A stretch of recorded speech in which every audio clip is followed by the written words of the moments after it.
ब्रह्म तस्मै श्री गुरवे नमः। शंकरं शंकराचार्यं केशवं बादरायणं सूत्रभाष्यकृतो वन्दे भगवन्तो पुनः पुनः। ईश्वरो गुरुरात्मेति मूर्तिभेदविभागिने व्योमवद्व्याप्तदेहाय दक्षिणामूर्तये नमः। आइए इस ग्रंथ का मंगलाचरण आरंभ करते हैं। वासुदेवेन्द्र योगीन्द्रं नत्वा ज्ञानप्रदं गुरुं मुमुक्षूणां हितार्थाय तत्त्वबोधोऽभिधीयते।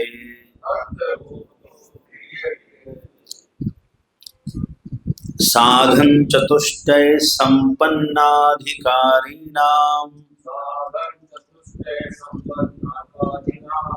मोक्ष साधन भूतं तत्व विवेक प्रकारं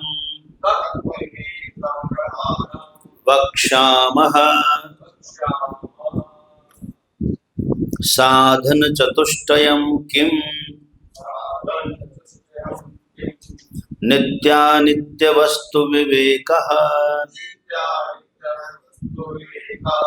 इहामुत्रार्थ फल भोग विरागः समाधि षट् संपत्तिः मुमुक्षुत्वं चेति नित्यानित्य वस्तु विवेकः कः। नित्यवस्त्वेकं ब्रह्म तद्व्यतिरिक्तं सर्वमनित्यम् अयमेव नित्यानित्य वस्तु विवेकः। विरागः कः। इह स्वर्ग भोगेषु च इच्छाराहित्यं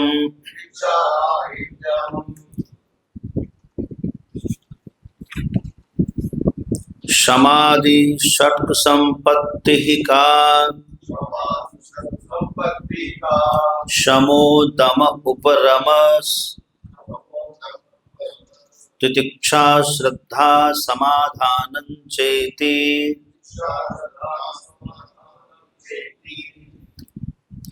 शमः कः। मनोनिग्रह दमः कः। चक्षुरादि बाह्येन्द्रिय निग्रहः उपरमः कः। स्वधर्मानुष्ठानमेव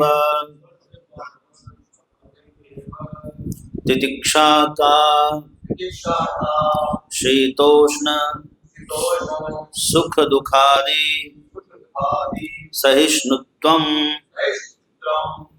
यहीं से चलना है। एक निगाह हम लेंगे जिसको कहते हैं, क्या बोलते हैं जी, जब सिंह चलता है तो सिंहावलोकन। पलट पलट के एक बार वो झांकता रहता है ना।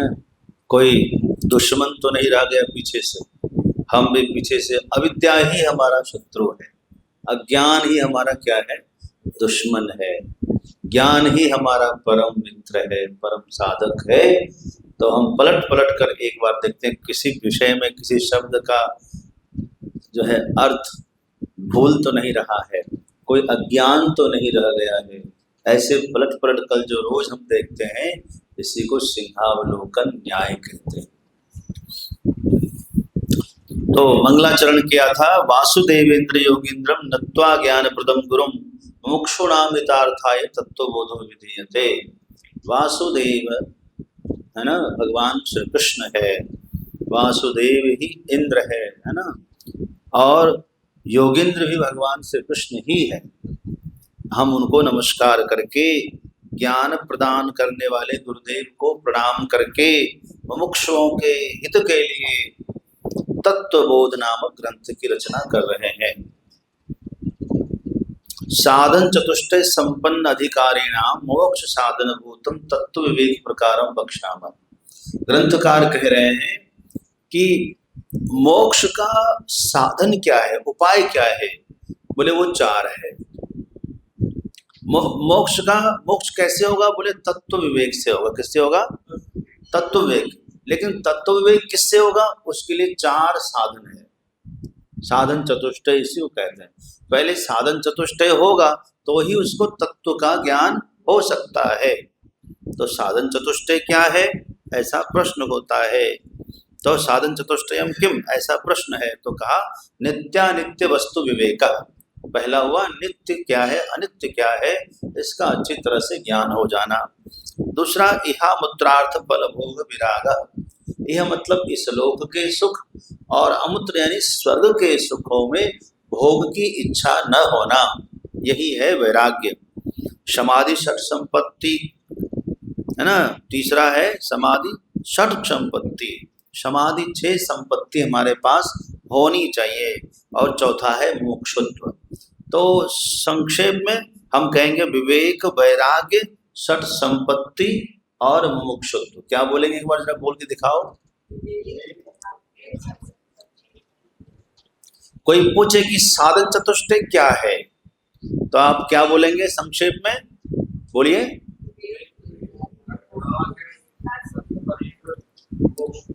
चार चीज तो बोलना है जी, एकदम धड़ाधड़ हमको देखकर इधर बोल दीजिए। Very good. इस माता को तो वंदन करते हैं, पहले बोल रही है, धनाधन बोल रही है।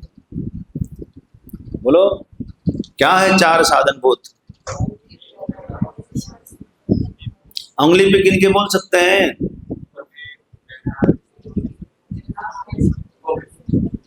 आप ही का इंतजार कर रहे हैं। गुड, हो गया। विवेक, वैराग्य, षट संपत्ति, मोक्ष, ये चार चीज है।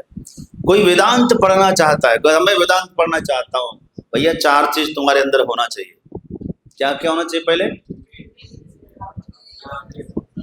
हाँ, जैसे कोई स्कूल वाला कानून बनाता है कि हमारे स्कूल में विद्यार्थी पढ़ना चाहता है तो उसके पास क्या यूनिफॉर्म होना चाहिए, स्कूल का बैग होना चाहिए, बूट होना चाहिए, शूज होना चाहिए स्कूल का ही, और टाई होना चाहिए। उसके बाद पुस्तक तो होना ही चाहिए, होना चाहिए। यूनिफॉर्म का सिस्टम बनाया है कि नहीं बनाया है? वैसे ही यदि कोई वेदांत पढ़ना चाहता है तो उसके अंदर चार चीजें पहले से होनी चाहिए। वो क्या क्या है बोलिए? मैं नहीं बोलूंगा, आप ही को बोलना है। हम आपकी आवाज मेरे तक पहुंच जाए। मैं कितनी बार पहुंचाया हूं आप तक? बोलिए। एक सांस में कौन बोल सकता है चारों चीज?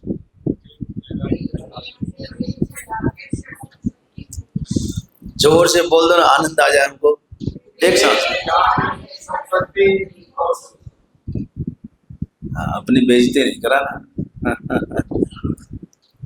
विवेक, वैराग्य, षट संपत्ति, मोक्षत्व, है ना। ये चार चीज अपने पास होनी चाहिए। आइए अब विवेक क्या है? तो बोले नित्यानित्य वस्तु विवेक, है ना।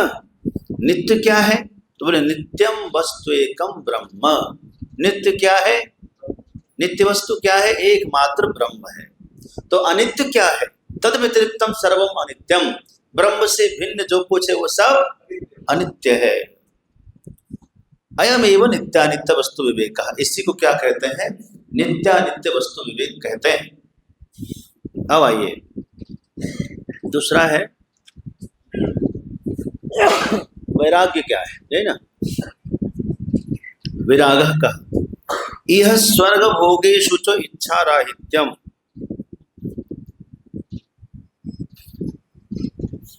यह मतलब इस लोक में, स्वर्ग में जो भी भोग मिलता है, भोग किसे कहते हैं? जरा बोल सकते हैं आप में से कोई है? हाँ, सुख दुखान्यतर साक्षात्कारो भोग। आप लिखने वाले हैं तो लिख सकते हैं, सुख और दुख का जो अनुभव है उसको भोग कहते हैं। सुख दुख का अनुभव को क्या कहते हैं? भोग में सुख भी आता है और भोग में दुख। आदमी दोनों भोगता है कि नहीं? सुख भोगता है हंसते हंसते, दुख भोगता है रोते रोते। जो ज्ञानी हो जाएगा तो सुख भी हंसते हंसते और दुख भी हंसते हंसते। देह धरे को धर्म है, सब काहू को होय, ज्ञानी भोगे ज्ञान से, अमूर्ख भोगे रोय। यही फर्क है, सबको होना है। भैया इस बार ना आप पुण्य कर रहे हैं, इस समय आप दान कर रहे हैं, इस समय आप भक्ति कर रहे हैं, इस समय आप कुछ कर रहे हैं, पुण्य कर्म कर रहे हैं। पहले का क्या हुआ पाप कहाँ जाएगा? वो तो आएगा ना। या फिर तत्व ज्ञान हो जाए, ज्ञानाग्नि सर्वकर्माणि भस्मसात् कुरुते अर्जुन।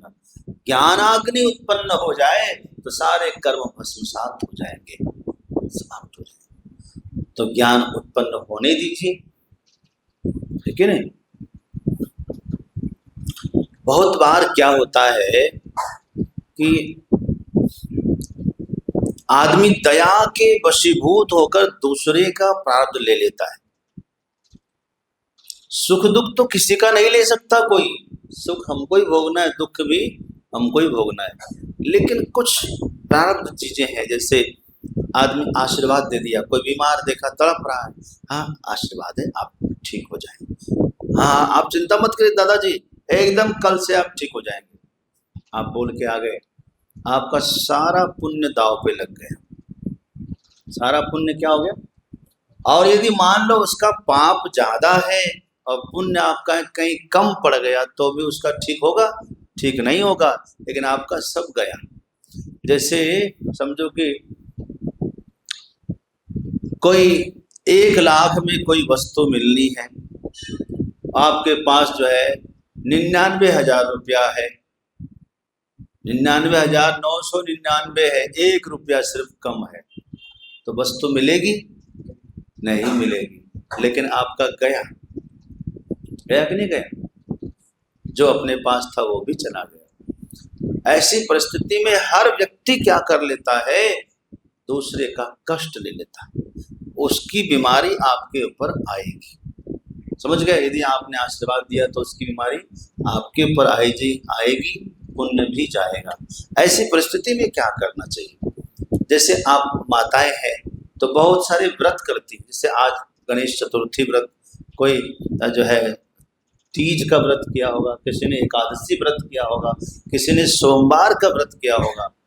आप अपने व्रतों का पुण्य प्रदान करें, हाथ में गंगा जल लें, है ना, और संकल्प करें कि मेरा नाम ये है, मेरा गोत्र ये है ना, मैं अमुक गुरुदेव का शिष्य हूँ। मैं संकल्प करके अपना इस व्रत का पुण्य आपको, यानी आपका नाम गोत्र लेके इनको मैं प्रदान कर रहा हूँ अथवा कर रही हूँ, ये स्वस्थ हो। तो इससे क्या होगा? आपका सारा पुण्य नहीं जाएगा, उतना ही जाएगा। यदि आप लगातार एकादशी करते हैं तो वर्ष में एक बार आप एक एकादशी को गैप करिए, मत करिए। अथवा 3 वर्ष में जो अधिक मास आता है उसी में से एक एकादशी आप मिस कर दीजिए, उत्पन्ना एकादशी से फिर आप आरंभ करिए एकादशी करना। इससे क्या होगा? कभी आप गिनती ना गिन के ऐसे अपने एकादशी का पुण्य किसी को देती हैं तो जहां से आपने शुरू किया है नया वाला वहां तक का जाएगा, उसके पहले का आपके पास रह जाएगा। इसलिए श्रृंखला को तोड़ने के लिए एक बार गैप करना चाहिए बीच बीच में, वर्ष में एक बार अथवा कम से कम 3 वर्ष में एक बार जरूर करना चाहिए। आइए, तो जब भी आशीर्वाद दे तो क्या कहें आप?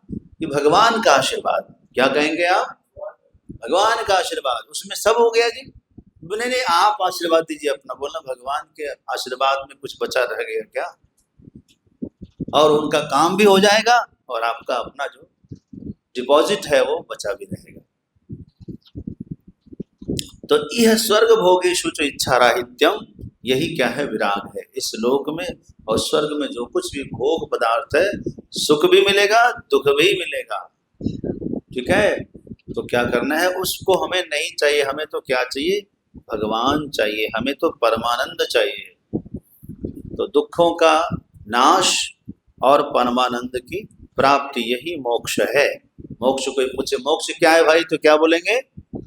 दुखों का नाश और परमानंद की प्राप्ति, यही मोक्ष है।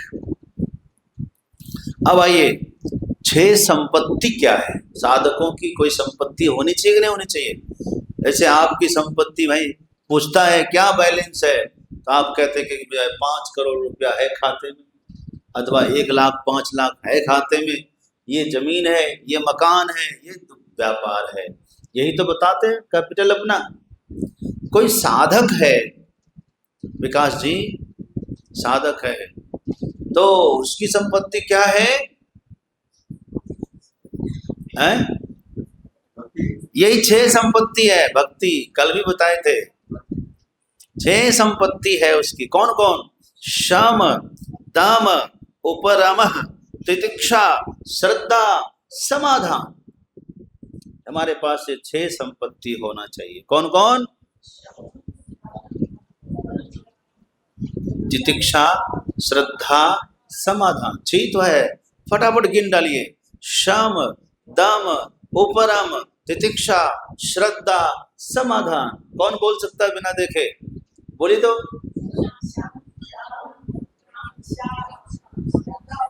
जोरदार ताली बजाई बजरंग माई के लिए। क्या बात है भाई, फर्स्ट मार दिया है। और कौन बोल सकता है? आप कौन बोलने वाला है? हाथ उठाओ। देखो हाथ जोड़ रही है, हाथ उठा नहीं रही है। कितना बोलिए सुभाष जी। ऐसे कैसे चलेगा भाई? कैसे कैसे लोग रहते हैं यहाँ।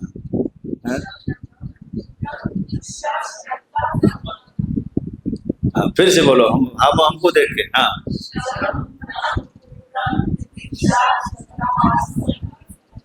अच्छा, अर्चना बहन जी अकेले बोलेगी और कोई नहीं बोलेंगे। हाँ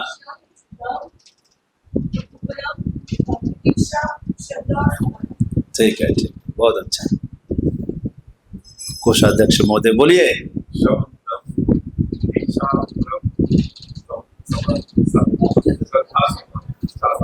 लटपटाया है, लटपटाया है। क्रमिक बोलना है। देखिए 5 बार आप देखकर बोलिए, आंख बंद करके फिर 5 बार बोलिए, और एक बार हमको देखकर बोल दीजिए आप, ऐसा हो जाएगा। शम, दम, उपरम, तितिक्षा, श्रद्धा, समाधान।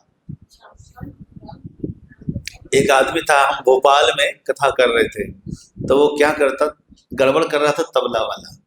तो ढोलक भी, नाल भी बज रहा था, बेंजो बज रहा था, हारमोनियम बज रहा था, तो पता नहीं चल रहा था, वो सब में बजावे। हमने कहा कोई तो गड़बड़ कर रहा है। कौन गड़बड़ कर रहा है भाई? समझ में आया। तो हमने कहा कि ऐसा है, ढोलक वाला तुम जरा रुको, जरा तबला वाले को बजाए। तो गाय तो बजाया ही नहीं। हमने कहा गाय भाई, फिर जब सब बजावे तो वो भी बजावे। हमने कहा ऐसा क्यों किया? बोले गुरुजी सबके साथ ही बजा पाऊंगा, अकेले बजेगा नहीं। हमने कहा मैं समझ गया, तुम्हारा नाम है सब मिल बाजा। सब बोलने लगे, बीच में मुंह हिलाने लगो। आसान काम है कि नहीं है? तो कुछ लोग ऐसे भी कर रहे हैं, सब बोलने लगे तो बीच में अपना होठ हिलाना है, खाली जरा सा मुख हिलाना है। तो आइए, 6 संपत्ति हुआ। शम, दम, उपरम, तितिक्षा, श्रद्धा, समाधान। नागपाल जी कल खींचेंगे आपको, छोड़ेंगे नहीं। अच्छा, पहला क्या है? शम। अब प्रश्न हुआ शम का। शम क्या है भाई? बोले मनोनिग्रह, मन को वश में करना ही शम है। मन को वश में करना क्या है? शम है। अच्छा, दूसरा है दम। दूसरा क्या है? इसको ढीला करो जरा, इसको ढीला करो। रुको, ढीला करना आता है, कसना नहीं। हाँ रुको, अब रखो, अब कस नहीं गिरेगा। बस बस बस, अभी कभी नहीं। पहला है शम। शम किसे कहते हैं? मन को वश में करना शम कहलाता है। दूसरा है दम। दमः कः? बोले चक्षुरादि बाह्येंद्रिय निग्रह। मन क्या है? अंदर का इंद्रिय है, अंतःकरण में आता है मन। और बाह्यकरण, बाहर की जो इंद्रियां है वो 10 है। कौन कौन? 5 ज्ञानेंद्रिय, 5 कर्मेंद्रिय। ठीक है, 5 ज्ञानेंद्रिय कौन कौन है? आंख, कान, नाक, जिह्वा और त्वचा, यानी त्वगिंद्रिय। और कर्मेंद्रिय 5 कौन कौन है? हाथ, पैर, मुख, गुदा और जो है मूत्र इंद्रिय, और एक जो है मल इंद्रिय, मल त्याग इंद्रिय, है ना। ये 10 इंद्रियां है। इन 10 इंद्रियों पर कंट्रोल होना, यही क्या है? दम है। ये क्या है? दम है। और मन पर कंट्रोल होना क्या है? ये शम है। बहुत सुंदर, शम दम।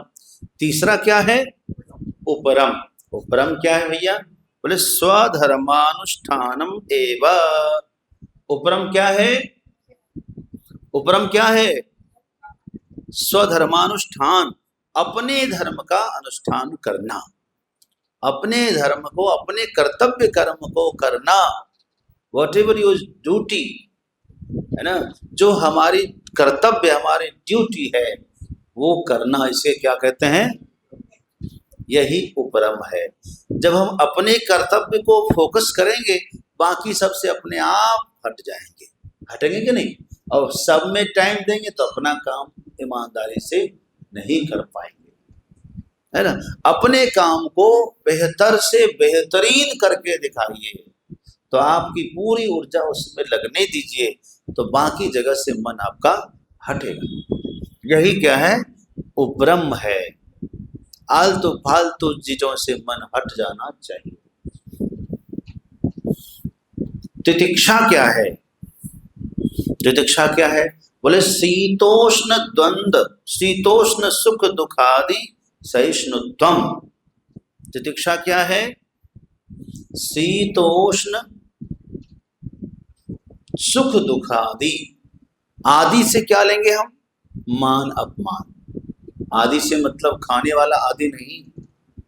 कुछ लोग अदरक को भी आदि कहते हैं, कहते कि नहीं? नहीं पता। हाँ, खाने वाला जो अदरक है उसको भी लोग आदि कहते हैं, तो वो नहीं। आदि से लेंगे हम इत्यादि, एटसेट्रा। इंग्लिश में क्या बोलते हैं इसको? तो एटसेट्रा में क्या आ गया? मान अपमान। देखो, शीत उष्ण समझ गए? शीत मतलब सर्दी, उष्ण मतलब गर्मी, इसको भी सहना। सुख दुख ये जाने गया, ये भी सहना। और आदि से लिया हमने मान अपमान। 6 चीज बताए। क्या क्या? सर्दी, गर्मी, सुख दुख, मान अपमान। इन 6 को जो सहना है, इसी को कहते हैं तितिक्षा। 6 चीज को सहना। क्या क्या? हाँ, शीत उष्ण, सुख दुख, मान अपमान, इसको सहना, सहिष्णुत्वम, इसी को क्या कहते हैं? तितिक्षा कहते हैं। तो 6 संपत्तियों में कितना हो गए? शम, दम, उपरम, तितिक्षा। अब आइए श्रद्धा। श्रद्धा क्या है भाई? कह रहे हैं श्रद्धा कीदृशी, बोलो तो। पेज नंबर 31, पेज नंबर 31 किताब को जरूर देखना चाहिए। श्रद्धा कीदृशी। प्रश्न है कि श्रद्धा कैसी होती है? श्रद्धा कीदृशी होती है? उत्तर है गुरु वेदांत वाक्यादिषु विश्वासः।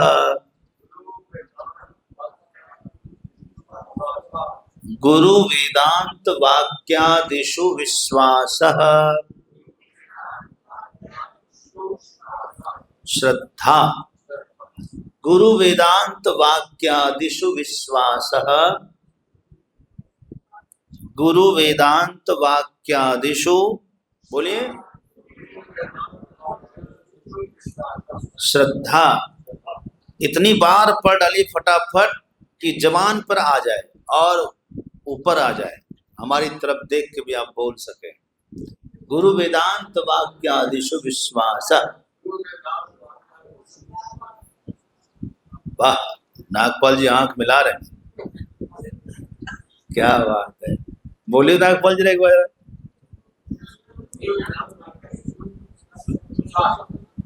वाह, श्रद्धा, वाह, विकास जी ने मन खुश कर दिया। बोलो भाई कोई। हाँ, श्रद्धा, गुरु वेदांत वाक्य में विश्वास, गुरु वाक्य में विश्वास और वेदांत वचनों में विश्वास। ठीक है, आदि, गुरु वेदांत वाक्य आदि। आदि से क्या लेंगे हम? आदि से लेंगे हम पुराण है, श्रेष्ठ पुरुषों का और भी कोई वचन है ना, विज्ञान का वचन है, इन वचनों में विश्वास करना। ठीक है, वेद है, वेदांत में तो है ही, वेद में अच्छी बात यदि कोई कह रहा है तो मानना। ठीक है, यही श्रद्धा है। गुरु वेदांत वाक्यादिषु विश्वास, इसको क्या कहते हैं? श्रद्धा। कोई पूछे श्रद्धा किसे कहते हैं? लोग कहते श्रद्धा मतलब पूजा करना, नमस्कार करना, वंदन करना, ये सब अलग चीज है, क्रिया प्रक्रिया है। श्रद्धा क्या है? एकदम टन से आपकी आवाज यहां तक आनी चाहिए। श्रद्धा क्या है? वेरी गुड, श्रद्धा इसे कहते हैं गुरु वेदांत वाक्यादिषु विश्वास। ठीक है, आगे बढ़े, यही कहते हैं श्रद्धा। अब आइए, अंतिम क्या है? समाधान। 6 संपत्ति आप आज कमाने जा रहे हैं। समाधान, छठा क्या है? समाधान। समाधान किसे कहते? समाधानम किम, बोलिए, समाधानम किम? चित्त एकाग्रता, चित्त एकाग्रता, चित्त एकाग्रता। समाधान क्या है? चित्त की एकाग्रता, चित्त एकाग्र हो जाए, एक में ही एक को आगे कर दे, है ना, एक को फोकस कर दे, वही क्या है? समाधान। समाधान इसी बोलते ना।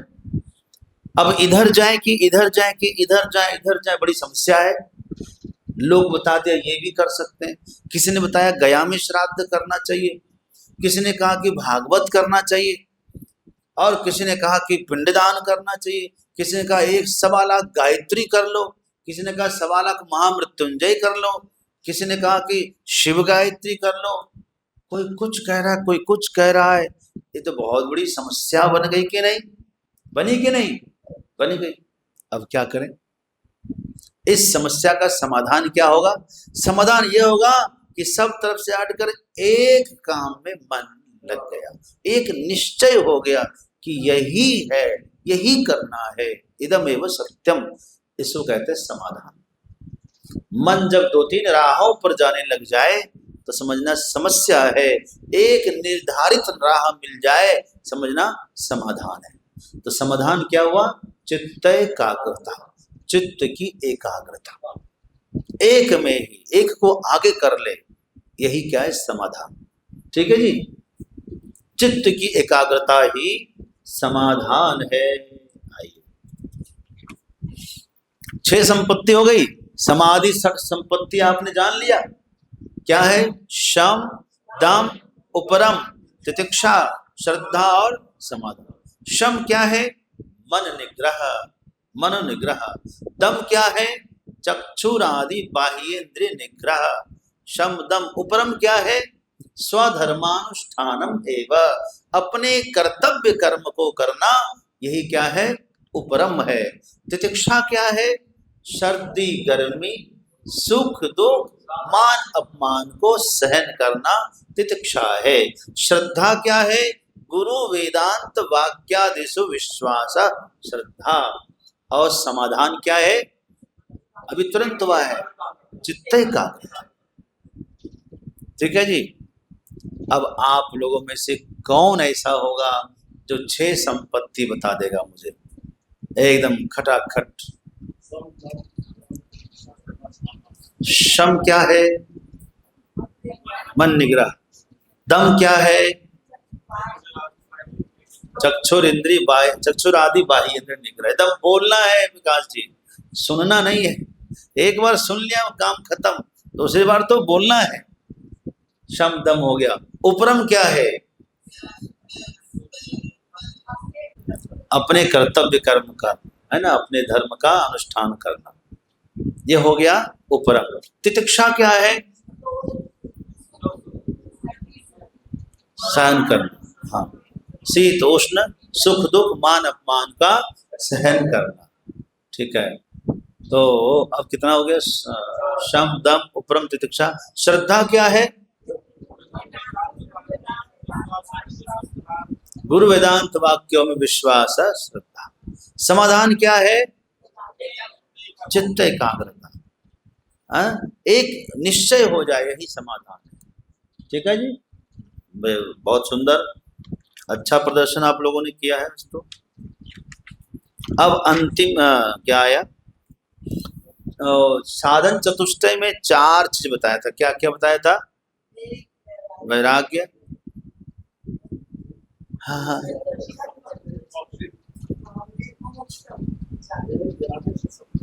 हाँ, मुमुक्षुत्व, विवेक, वैराग्य, षट संपत्ति और मुमुक्षुत्व। तो विवेक हमने जान ही लिया, नित्यानित्य वस्तु विवेक जान लिया, वैराग्य भी जान लिया, इस लोक में और परलोक में जो सुख दुख है मुझे नहीं चाहिए। ठीक है, और षट संपत्ति क्या है वो भी जान लिया, सम दम उपरम तितिक्षा श्रद्धा समाधान। अब क्या बच गया? मुमुक्षुत्व। विकास जी अब क्या बच गया? मुमुक्षुत्व। जिस साधक को नींद आती हो सत्संग में या ध्यान करने में, माला करने में, उस साधक को अपने सोने के लिए समय देना चाहिए। या तो रात को आप जल्दी सोइए, 6 घंटा आपको सोना है। यदि आप 11 बजे सोएंगे तो 5 बजे आराम से जग जाएंगे। यदि आपको 4 बजे जगना है तो आपको 10 बजे सोना पड़ेगा। आप कहेगा शरीर के साथ हम जबरदस्ती करेंगे, 12 बजे सोएंगे और 4 बजे जागेंगे, तो ये दिन भर आपको झिला देगा। जो हमको ग्रहण करना है ना, वो ग्रहण नहीं कर पाएंगे। जो सुनना है साधक को, जो हमको सत्संग बचाना है, वही नहीं हो पाएगा। भजन ही नहीं कर पाएंगे तो इतना पहले जग के करेंगे क्या हम? इसलिए विचार करना है कि हमको 6 घंटा शरीर को देना है, नहीं तो शरीर क्या करेगा पता है? हम भी कई बार ऐसा करते हैं जबरदस्ती, एकदम भागम भाग भागम भाग, सोने नहीं दिया शरीर को, फिर हो गया बुखार। इतना बुखार हुआ कि उठ नहीं पाए और 3-4 दिन तक खूब सोए, एकदम खूब 8-8 घंटा सो रहे हैं। उसको पूरा कर ही दिया कोर्स। उसका जब कोर्स पूरा हुआ 3-4 दिन में हम ठीक हो गए। जब तक कोर्स पूरा नहीं होगा तब तक ठीक नहीं होंगे आप। इंजेक्शन लेते रहो, 3-4 दिन तो झिला ही देगा ही। इसलिए क्या करना है? इसको इसके साथ हठ योग नहीं करना। शरीरम आद्यम खलु धर्म साधनम। आइए, तो अब अंतिम रहा मुमुक्षुत्व। मुमुक्षुत्व किसे कहते हैं? मुमुक्षुत्वम किम, बोलिए तो। मुमुक्षुत्वम किम? मोक्षो में भूयात इतिच्छा। मोक्षो में भूयात इतिच्छा।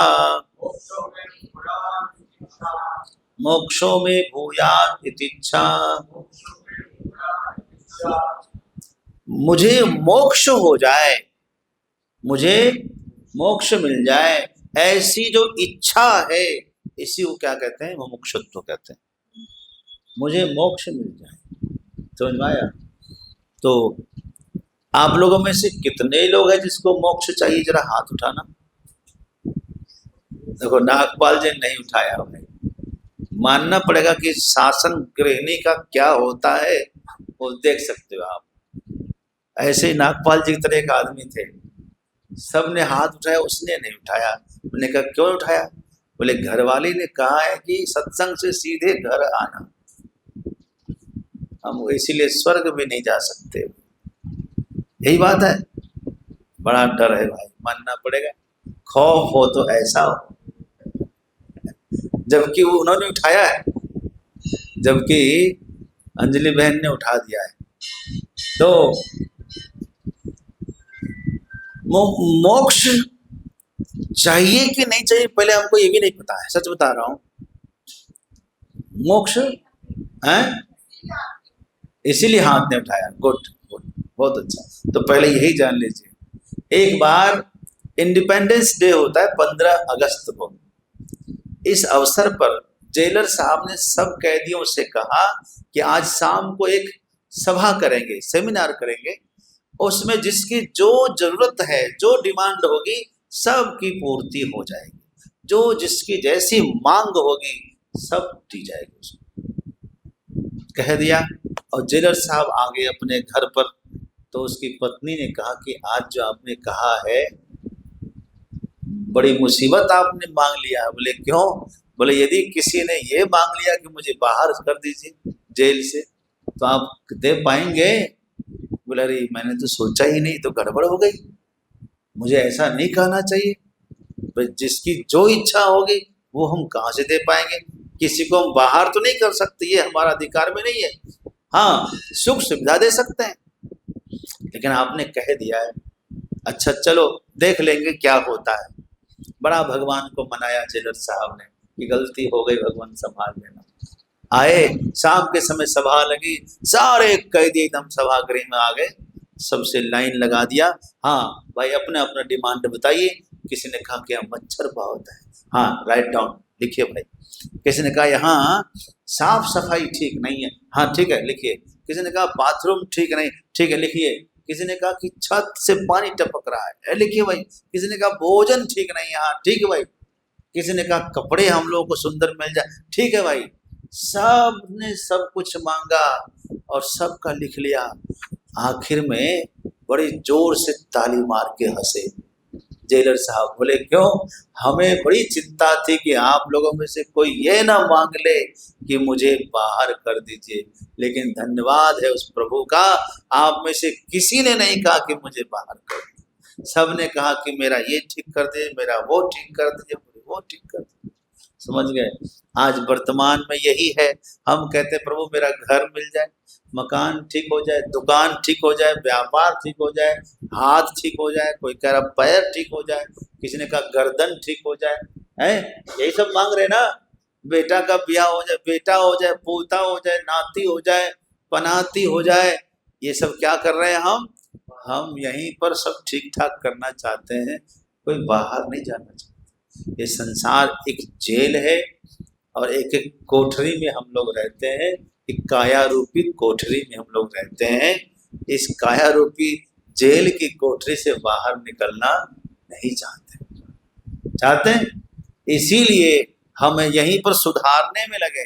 अच्छा बताओ, जो व्यक्ति जेल की व्यवस्था सुधारने में लगा है, क्या उसको बाहर का आनंद पता है? यदि बाहर का आनंद पता होगा तो कभी जेल में सुधरने के लिए सोचेगा? पक्षी है, आप उसको कितना भी पिंजड़े में रख दीजिए, कितना भी खिलाइए पिलाइए, जिस दिन मौका मिलेगा वो उड़ से उड़ जाएगा। हम पंछी उन्मुक्त गगन के पिंजर बंद न गा पाएंगे, है कि नहीं? ये कविता याद किया होगा आप लोगों ने। हाँ, तब तो वही बात है। हाँ, भजन सुनाऊंगा, इस पर हम लोग भजन गाते हैं। तो उड़ता पंछी यार तेरा कौन करे एतबार। पहले मैं थोड़ा और पढ़ा दूं फिर याद दिलाना आखिरी में। तो 4 चीज पहले साधन चतुष्टय में क्या क्या बताया?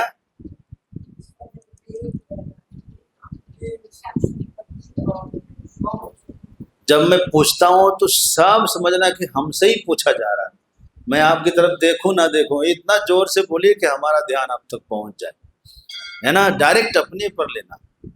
4 चीज पूछा है। 4 चीज क्या बताया था शुरू में? विवेक, वैराग्य, हाँ, विवेक वैराग्य सठ संपत्ति मुमुक्षुत्व। विवेक जान लिया हमने, नित्यानित्य वस्तु विवेक। वैराग्य जान लिया, इस लोक में और स्वर्ग में जो सुख दुख भोग है उसको हमें नहीं चाहिए, यही वैराग है, ठीक है ना? षट संपत्ति जान लिया, सम दम उपरम तितिक्षा श्रद्धा और समाधान। मुमुक्षुत्व जान लिया। मुमुक्षुत्व क्या है? मुझे मोक्ष मिल जाए, मुझे जेल से बाहर जाना है, मुझे मोक्ष चाहिए, यही इसको कहते हैं मुमुक्षुत्व। ये जो इच्छा है इसको कहते हैं मुमुक्षुत्व। परमानंद मिलेगा ना, भगवान के चरणों में पहुंचना है। क्योंकि ये जो शरीर है ना, इससे तो एक दिन जाना निश्चित ही है।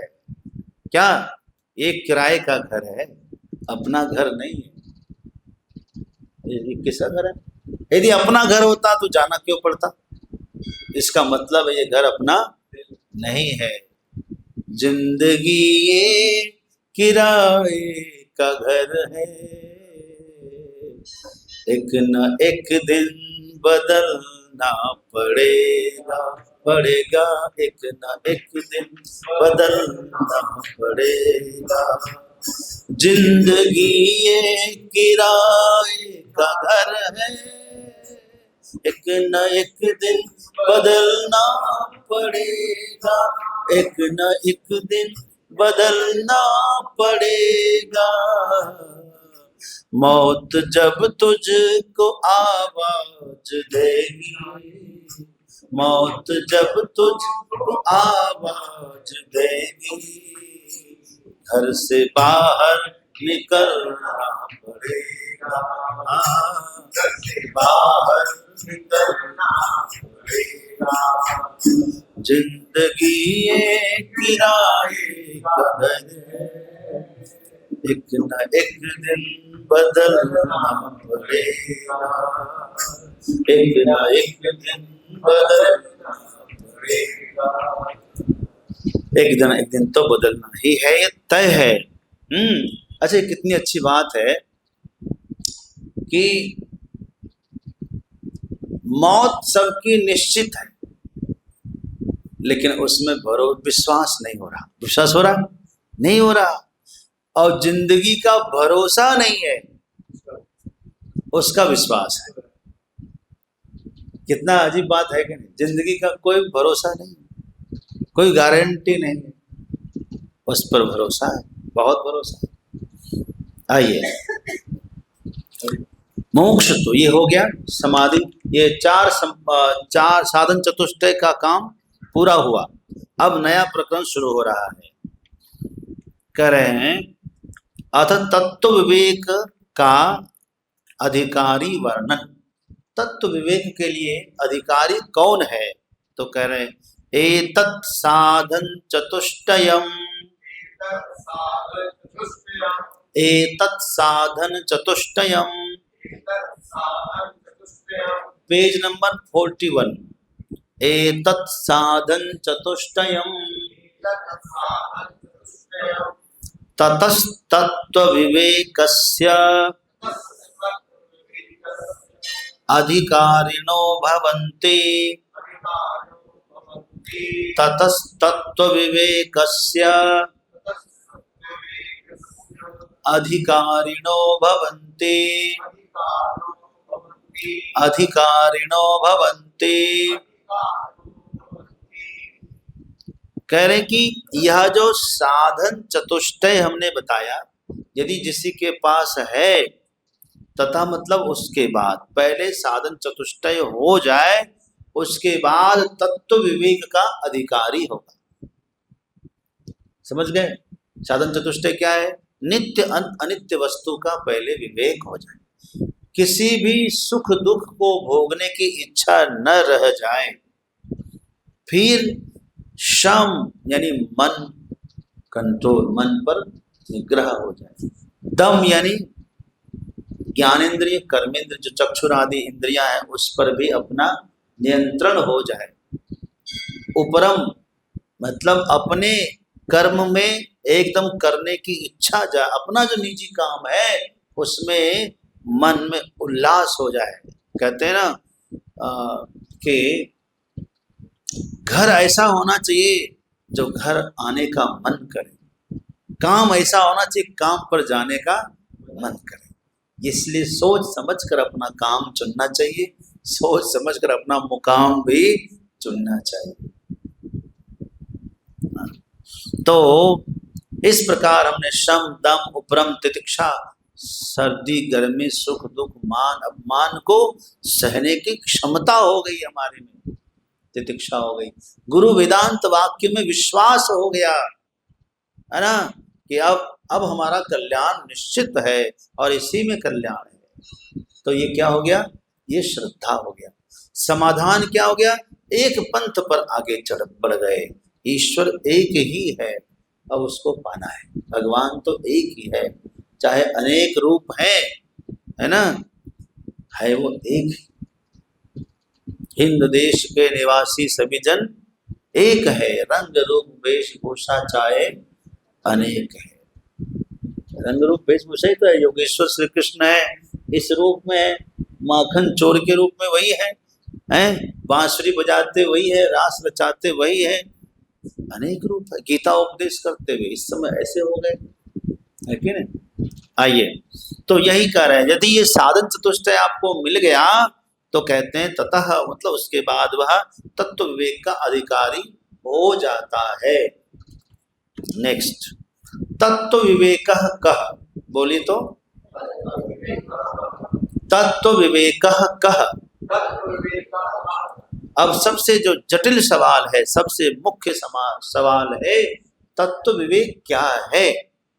इस ग्रंथ का नाम क्या है, तत्वबोध, है कि नहीं। इस ग्रंथ का नाम भी तत्वबोध ही है। हेडलाइन के अनुसार जो क्वेश्चन अब बना है, तत्व विवेक कह। विवेक कहो चाहे बोध को, तत्व का बोध कहे चाहे तत्व का विवेक कहे, बात एक ही है ना। तो तत्व विवेक कह, ऐसा प्रश्न है।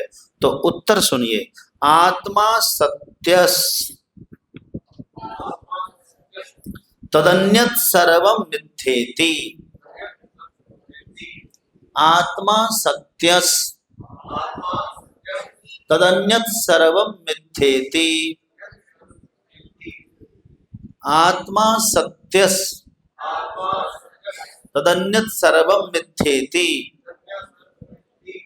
अब मिला के बोलेंगे, आत्मा सत्यस तदन्यत सर्वम मिथ्येति। अब ऊपर देखकर एक बार बोल दीजिए,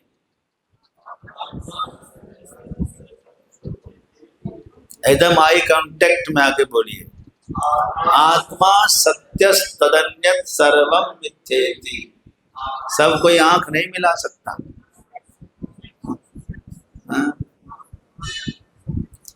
आत्मा सत्यस तदन्यत सर्वम मिथ्येति। आत्मा सत्य। अच्छा देखिए, कोई कठिन लग रहा, संस्कृत शब्द कठिन है क्या, कितना क्लियर हो रहा है। आत्मा सत्य, आत्मा सत्य है, तदन्यत सर्वम मिथ्येति। तदन्यत मतलब उससे अन्य जो कुछ है वो सब मिथ्या है। पहले कहा था नित्यम वस्तुएकम ब्रह्म तद व्यतिरिक्तम सर्वम मिथ्या, कहा था ना, तत्सर्वम अनित्यम। नित्य क्या है, ब्रह्म है, और सब उसके भिन्न जो कुछ सब क्या है, अनित्य है। अब कह रहे हैं सत्य एकमात्र आत्मा है, उससे व्यतिरिक्त जो कुछ सब असत्य है। सत्य को हो चाहे नित्य को, एक ही बात है। यानी आत्मा का जो स्वरूप है, हमारे परमात्मा का भी वही स्वरूप है, थोड़ा भी रत्ती भर भी डिफरेंट नहीं है। फर्क, जो आत्मा का स्वरूप है वही परमात्मा का स्वरूप है। हुआ कि नहीं हुआ। ब्रह्म के बारे में क्या कहा, नित्य वस्तु एकम ब्रह्म, नित्य वस्तु एकमात्र ब्रह्म है, तद व्यतिरिक्तम सर्वम अनित्यम, वहां कहा था। यहां कह रहे हैं कि आत्मा सत्य है, ठीक है, तद अन्यत सर्वम मिथ्या, आत्मा ही सत्य, बाकी सब कुछ मिथ्या है। यही भी तत्व विवेक है। वहां कौन सा था, वहां खाली विवेक था, यहाँ तत्व विवेक है। समझ में आया है, दोनों में साम्यता है कि नहीं, समानता है कि नहीं। तत्व विवेक कहो चाहे विवेक कहो, आत्मा सत्य है, बाकी सब कुछ मिथ्या है। हो क्लियर हुआ। आत्मा सत्य तदन्यत सर्वम मिथ्येति, बोले तो आत्मा सत्यस्तदन्यत् सर्वं मिथ्येति। अब मेन बात पर आइए कि आत्मा क्या है। आपने कहा आत्मा सत्य है, तदन्यत सब कुछ मिथ्या है। तो सवाल है कि आत्मा क्या है। बहुत बड़ा प्रश्न है। कोई पूछे क्या आत्मा है, जवाब दे पाएंगे? अब दे पाएंगे, इसको आप जान लीजिए, तब आप जवाब दे पाएंगे। आत्मा क्या? प्रश्न है आत्मा कह, आत्मा कह। उत्तर स्थूल सूक्ष्म कारण शरीराद व्यतिरिक्तः। स्थूल सूक्ष्म कारण शरीराद व्यतिरिक्तः पंचकोशातीतः, पंचकोशातीतः सन अवस्थात्रय साक्षी, अवस्थात्रय साक्षी सच्चिदानंद रूपः, सच्चिदानंद स्वरूपः, सच्चिदानंद स्वरूपः सन यस्तिष्ठति स आत्मा, सन यस्तिष्ठति स आत्मा। अब आइए शुरू से बोलते हैं। स्थूल सूक्ष्म कारण शरीराद व्यतिरिक्तः, शरीराद व्यतिरिक्तः। बोलिए फिर से। सूक्ष्म कारण शरीराद व्यतिरिक्तः, पेज नंबर 46। स्थूल सूक्ष्म कारण शरीर, शरीर जो है, शरीर मतलब ह्यूमन बॉडी जो है हमारा, इसको शरीर कहते हैं। इस शरीर को तो हम जानते हैं, जो दिख रहा है कि नहीं। इस शरीर के अंदर भी एक शरीर है, उसका नाम है सूक्ष्म शरीर। उसके अंदर भी एक शरीर, उसको कहते हैं कारण शरीर। जैसे कंप्यूटर में एक क्या होता है? हार्डवेयर होता है। हार्डवेयर जो सबको दिखाई देता है, उसके अंदर एक सॉफ्टवेयर होता है जो सबको दिखाई नहीं देता, लेकिन जानने वाला जान लेता है कि ये प्रोग्राम, ये फंक्शन, ये फलाना, ये है, सब जान लेता है कि। तो जो स्थूल शरीर है ये हार्डवेयर है, ये हमारा क्या है? सूक्ष्म शरीर क्या है? सॉफ्टवेयर है। इस सॉफ्टवेयर के बारे में कोई दुनिया का सोनोग्राफी नहीं बता सकता, है ना। कोई जेरॉक्स क्या बोलते उसको, अल्ट्रासाउंड और वो एक्सरे नहीं बता सकता। केवल हार्डवेयर के बारे में बता सकता है। किडनी फेल्यूर है, लीवर में फैटी है, हार्ट में जो है क्या है, ब्लॉकेज है, ये सब तो बता सकता है। लेकिन जो सूक्ष्म शरीर है उसके बारे में कुछ नहीं बता पाएगा। आंखों का जो गोला है, ये आंख नहीं है, विज्ञान भी कह रहा है ये नेत्र नहीं है, ये नेत्र का गोलक है। इसमें ज्योति की शक्ति यदि समाप्त हो जाए तो बदल लीजिए 10 बार, ज्योति नहीं दिखेगा नहीं। इसमें देखने की शक्ति आती है, उसका नाम इंद्रिय है कि नहीं। ये नाक हमको दिखती है, नासिका यदि इतना काट भी देना तो भी खुशबू आती है, इसका मतलब नासिका कहीं है। ये माध्यम है, ये छेद है, इधर से डालेंगे इधर निकल जाएगा। ये क्या एक छेद है, यही कान थोड़ी है, इसके अंदर कोई सुनने की शक्ति है। वो समाप्त हो जाए, खूब मीटर लगा लो, हैं होता है ना, मशीन लगा लीजिए, कुछ नहीं होगा। वो चाहिए, है ना। उसी तरह से मुख इतना थोड़ी है, मुख मतलब जो बोलने की इंद्रिय है, वो तो गूंगे को भी मुख होता है, लेकिन क्या वो बोल पाता है? नहीं बोल पाता, है ना। उसी तरह से सूक्ष्म जो शरीर है इसके अंदर है। अब हम क्रमशः जानेंगे कि स्थूल शरीर क्या है, सूक्ष्म शरीर क्या है और कारण शरीर क्या है। लेकिन आत्मा ना तो स्थूल शरीर है, ना सूक्ष्म शरीर है, ना ही कारण शरीर है। तीनों शरीर से अलग है आत्मा। पहली बात देखिए, वही कर स्थूल सूक्ष्म कारण शरीराद व्यतिरिक्त, स्थूल सूक्ष्म कारण शरीर से अलग होते हुए पंचकोशातीत, पांच कोश भी है ना। एक महात्मा जी आए, माई भिक्षा दो। बोले महाराज जी कितने दूर से आए? बोले क्यों, नंगे पांव पैदल आए? हाँ, मतलब कितने कोस से आए? बोले मैं तो 7 कोस से आया हूँ चल के पैदल। माई थी पढ़ी लिखी, उसने कहा बाबा हमने तो सुना था 5 ही कोस होते हैं, आप 7 कोस से पैदल आए।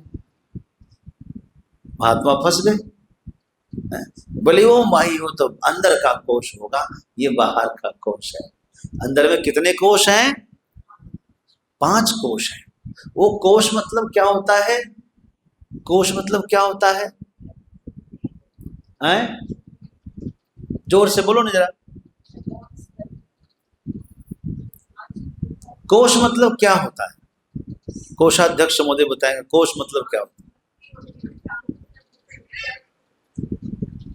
कोश मतलब वो नहीं 3 किलोमीटर का एक कोश होता है, वो नहीं। कोश का मतलब एक कोश, बंद बक्सा, खजाना है ना, उसकी चाबी जिसके पास है उसको कहते हैं कोषाध्यक्ष।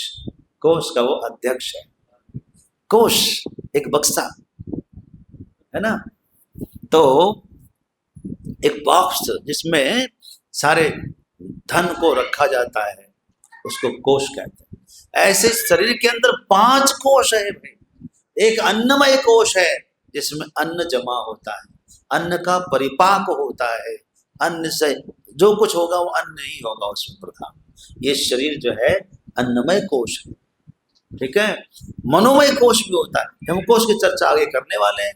तो 5 कोश से अलग पहले 3 शरीर है, स्थूल शरीर, सूक्ष्म शरीर और कारण शरीर। इससे अलग होते हुए 5 कोश है, इन 5 कोश से भी जो अलग होते हुए है ना, फिर कहते हैं अवस्था त्रय साक्षी। 3 अवस्थाएं होती है। कौन कौन अवस्था? जागृत अवस्था जो हम देख रहे हैं सुन रहे हैं, स्वप्न अवस्था जब हम सोते हैं उस अवस्था का नाम है स्वप्न अवस्था, और जब हम गहरी निद्रा में सो जाते हैं, जहां जाकर हमें बेटी का ब्याह करना है कि केस मुकदमा लड़ना है कि बिजनेस करना है, ये भी हम भूल जाते हैं और मस्त सोते हैं। जगने के बाद कहते हैं वाह क्या नींद आई, सब दुख दूर हो गया।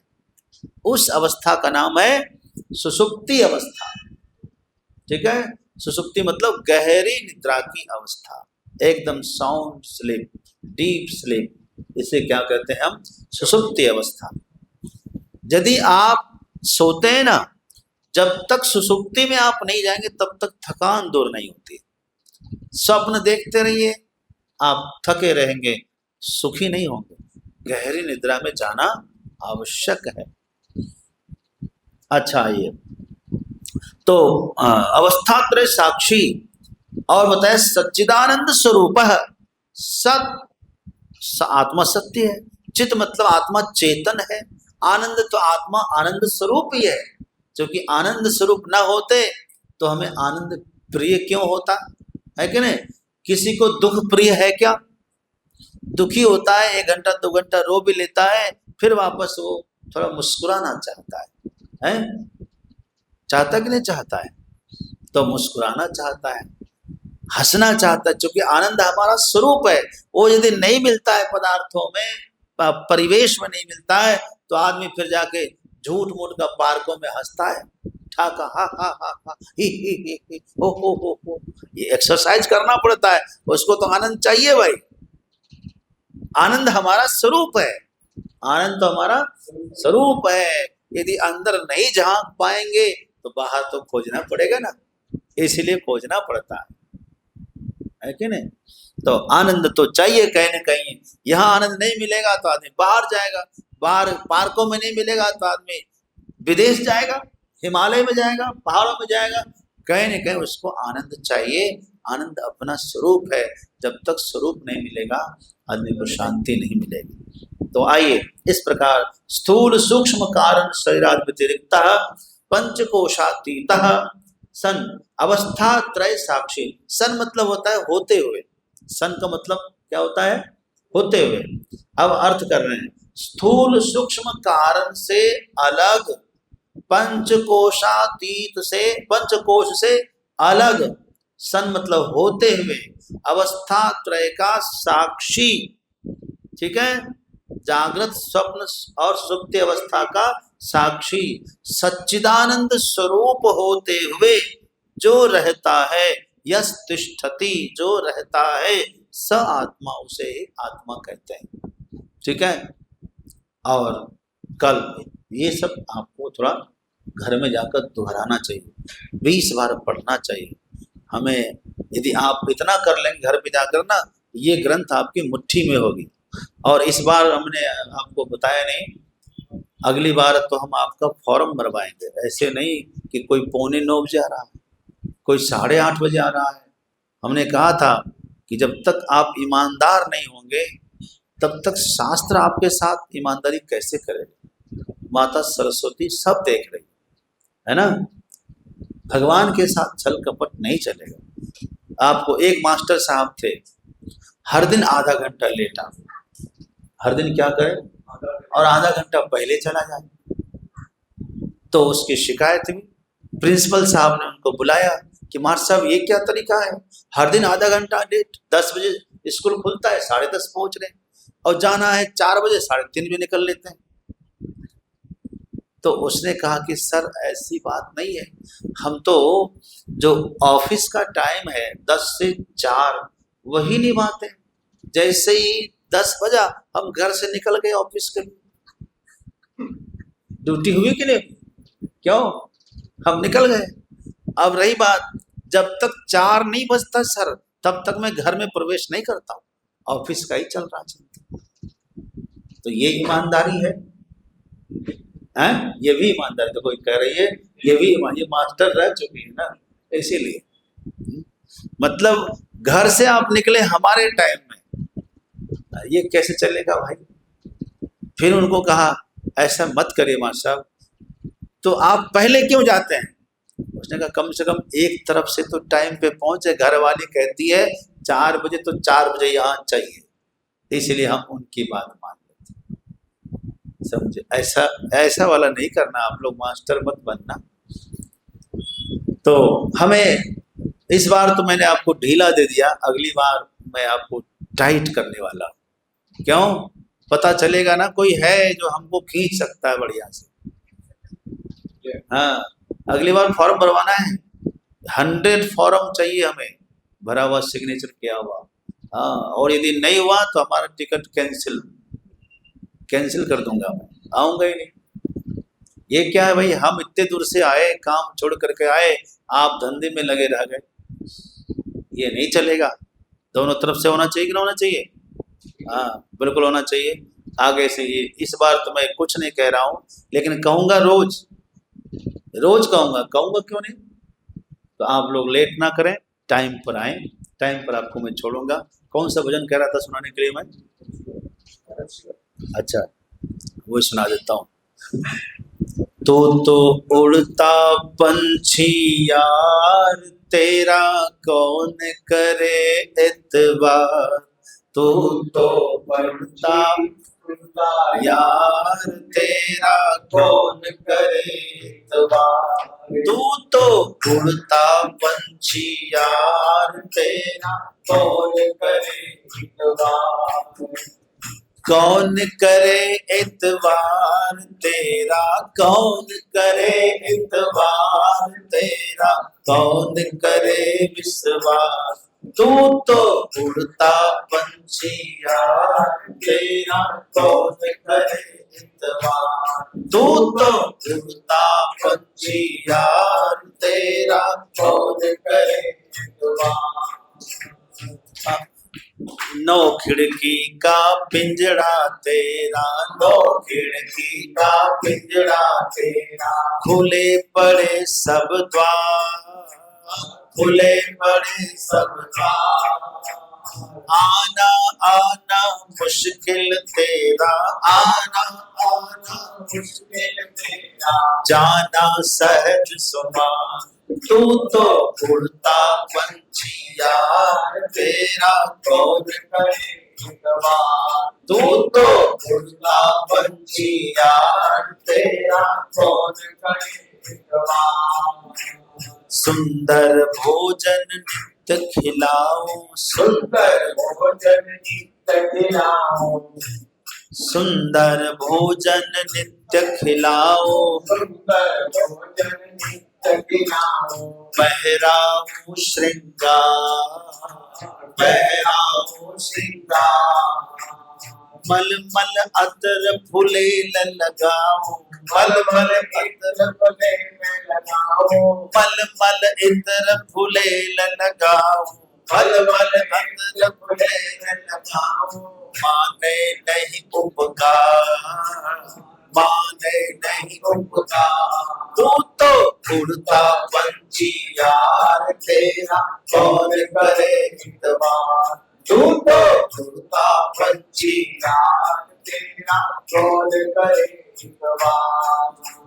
तेरे कारण महल बनाए, तेरे कारण महल बनाए, तेरे कारण महल बनाए, तेरे कारण महल बनाए, सच्चे सुत धनदार, सच्चे सुत धनदार, सबको छोड़ के जाए तू पल में, सबको छोड़ के जाए पल में, निर्मोही निर्धार, तू तो उड़ता पंछी यार, तेरा कौन करे इतबार, तू तो उड़ता पंछी यार, तेरा कौन करे इतबार। कोट बनाओ किला बनाओ, कोट बनाओ किला बनाओ, बांधो बंद हजार, बांधो बंद हजार, बांधो बंद हजार, बांधो बंद हजार, रहे ब्रह्मानंद रहे तो नाही, ब्रह्मानंद रहे तो नाही, निकल जाए बलधार, तो उड़ता पंछी यार, तेरा कौन करे इतबार, तू तो उड़ता पंछी यार, तेरा कौन करे इतबार, तेरा कौन करे, तेरा कौन करे इतबार। मिलता है सच्चा सुख जीवन भगवान तुम्हारे चरणों में दया तुम्हारे।